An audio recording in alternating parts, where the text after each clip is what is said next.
जिला सियालकोट की नशिस्त PP38 पर होने वाले ज़िमनी इलेक्शन की इंतखाबी मुहिम का बाकायदा आगाज़ हो चुका है। पाकिस्तान तहरीक-ए-इंसाफ के उम्मीदवार कैसर सलीम बरियार के कागज़ात नामज़दगी मुस्तरद होने के बाद अब PTI की नई हिकमत अमली क्या होगी।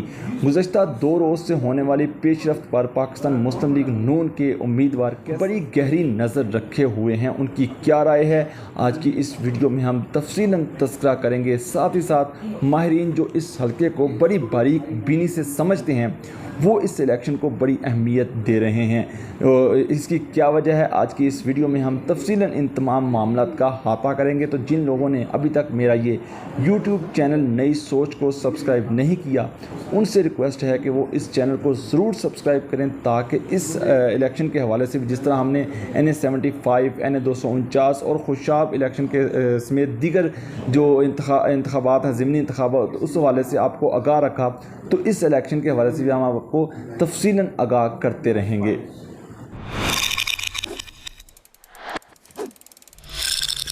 अस्सलाम वालेकुम। नई सोच और नई ख़बर के साथ मैं हूं उमर ख़याम। नाज़रीन, जिस तरह हम तज़किरा कर रहे हैं PP38 ज़िला सियालकोट की नशिस्त पर, जहां पर ज़िमनी इलेक्शन का बाकायदा बिगल बच चुका है। आइंदा माह ये इलेक्शन होने जा रहा है। काउंटडाउन जारी है, 1 महीने का वक्त है। दोनों उम्मीदवार पाकिस्तान मुस्लिम लीग नून और पाकिस्तान तहरीक-ए-इंसाफ इस वक्त अपनी इलेक्शन कैंपेन में मसरूफ़ अमल है।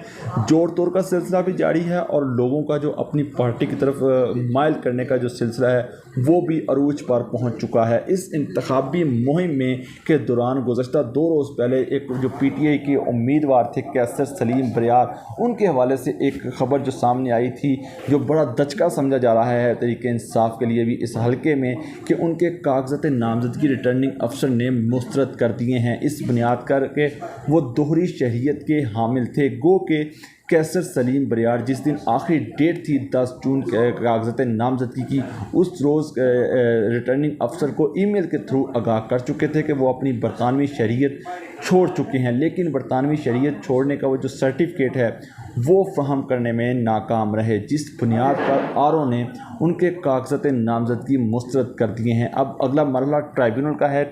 जो 22 जून लास्ट डेट है इलेक्शन रिटर्निंग अफसर के जो फैसले को चैलेंज करने के हवाले से कैसर सलीम बरियार इस फैसले को चैलेंज कर चुके हैं।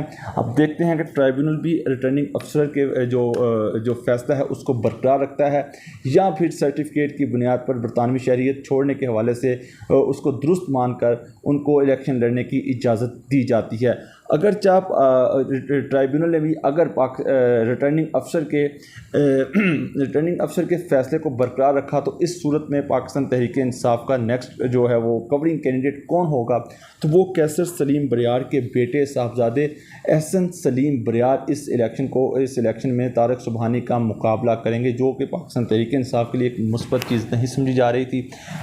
इस सूरत में हो सकता है कि ये जो मुकाबला है ये एकतरफा भी साबित हो सकता है, क्योंकि स्ट्रॉन्ग कैंडिडेट हैं कैसर सलीम बरियार, जिसको पाकिस्तान मुस्लिम लीग काफ से जो छोड़कर पाकिस्तान तहरीक-ए-इंसाफ का हिस्सा बने और PTI की तरफ से उन्हें टिकट फ्राहम किया गया।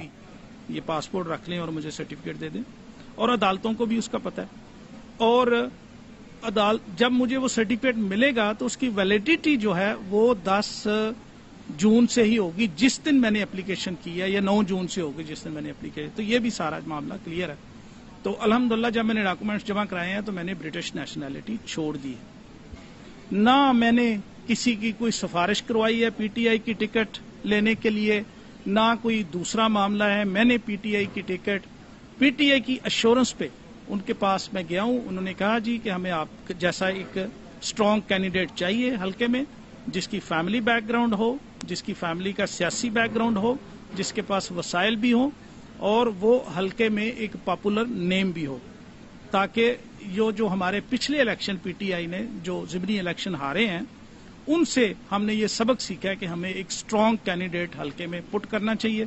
मैं पीटीआई का शुक्रगुजार हूं, अपनी पार्टी का शुक्रगुजार हूं, पीटीआई के चेयरमैन इमरान खान का शुक्रगुजार तो हूं। साथ ही साथ जो गुज़श्ता 2 रोज़ से जो बड़ी पेशरफ्त सामने आ रही हैं, जो जोड़ तोड़ का भी जिस तरह सिलसिला जारी है, माहिरीन इस हल्के के इलेक्शन को बड़ी जो है वो अहमियत दे रहे हैं, क्योंकि उनका भी कहना है कि इस आइंदा 28 जुलाई को होने वाला इलेक्शन जो है वो टफ मुकाबला होगा अगर कैसर सलीम बरियार इस कॉन्टेस्ट को लड़ते हैं।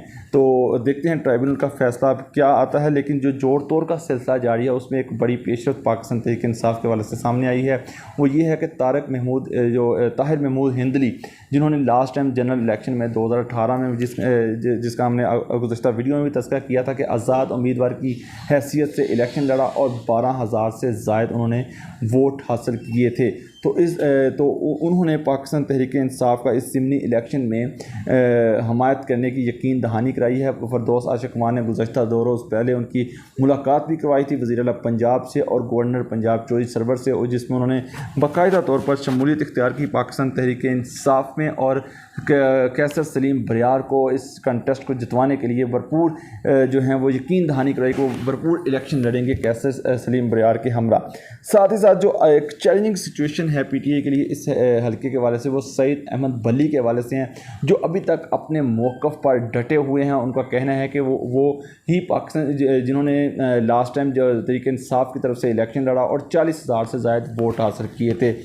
यहाँ आपको ये वाज़ह करते चलूँ कि जो विनिंग कैंडिडेट थे खुश अख्तर सुबहानी, उन्होंने 57,000 से ज़ायद वोट लिए थे, और ये दूसरे नंबर पर जो पीटीआई के कैंडिडेट थे सईद अहमद बली, वो 40,000 से ज़ायद वोट लिए थे। तो वो अभी अपने मौक़िफ़ पर कायम है। वो उनका कहना है कि अगर पीटीआई ने मुझे टिकट फ्राहम नहीं किया तो वो अपना जो आज़ाद इलेक्शन लड़ने का जो फ़ैसला है उस पर बरकरार रखेंगे। वो भी इलेक्शन कैंपेन में मसरूफ़ अमल हैं, वो भी अपने जो वोटर्स हैं उनको माइल करने में लगे हुए हैं। तो अब देखते हैं कि वो पीटीआई भी उनको राज़ी करने में कामयाब होती है या नहीं, क्योंकि फरदौस आशिक खान भी उनसे कॉन्टेक्ट कर चुकी हैं, उस्मान डार भी उनसे राब्ते में है कि वो पीटीआई की हमायत में दस्तबरदार हो जाएं, लेकिन अभी तक वो अपने फ़ैसले पर डटे हुए हैं कि बली साहब के वो इस इलेक्शन में आज़ाद हैसियत से इलेक्शन लड़ेंगे। तो इस सारी सूरत हाल पर जो मुस्लिम लीग नून के कैंडिडेट हैं तारक सुबहानी साहब, वो बड़े पुरइत्मीनान नज़र आ रहे हैं। उनका कहना है कि वो इस सारी सिचुएशन पर सारी जो पेशरफ्त है,